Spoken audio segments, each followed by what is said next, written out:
OKB-ja kërkon pezullimin e Izraelit nga FIFA dhe UEFA për shkak të akuzave për gjenocid në Gaza.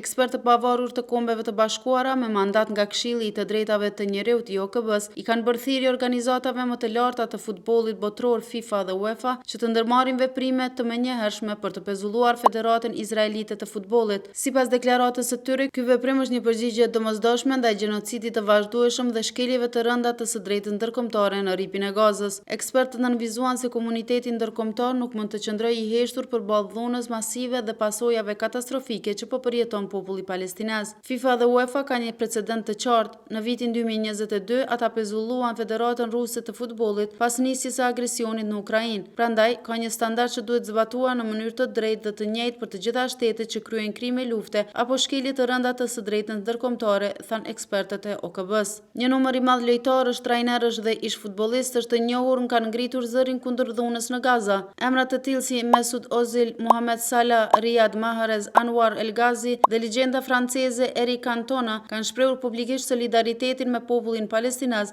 dhe kanë dënuar veprime ushtarake izraelite. Protestat e organizuara janë zhvilluar edhe gjatë ndeshjeve zyrtare të klubeve evropiane dhe kombëtare, ku tifozët kanë shpalosur pankarta, kanë mbajtur minuta heshtje simbolike ose kanë ndërprerë ndeshje në shenjë proteste. Shumë kritika kanë akuzuar FIFA-n dhe UEFA-n për përdorimin e standardeve të dyfishta. Pas agresionit rus në Ukrainë, të dy organizatat sportive vepruan shpejt duke përjashtuar klubet dhe kombëtarën ruse nga garat ndërkombëtare për fshir Kupën e Botës. Ndërkohë ndaj Izraelit nuk është ndërmarrë asnjë veprim konkret pavarësisht raportimeve të shumta për krime të mundshme lufte dhe shkelje të drejtave të njerëzit. Është koha që sporti të qëndrojë në anën e drejtësisë dhe të mos përdoret si mjet për të legjitimuar shkelje të rënda të drejtave të njerëzit. Pezullimi i Izraelit nga aktivitetet ndërkombëtare sportive nuk është një akt politik, por një përgjigje morale dhe ligjore ndaj situatave të papranueshme, thuhet në deklaratën e ekspertëve të OKB-s. Derisa FIFA dhe UEFA nuk kanë dhënë ende një përgjigje zyrtare për këtë kërkesë, presioni ndërkombëtar vazhdon të rritet. Organizatat të drejtave të njerëzit si dhe aktivistë nga e gjithë bota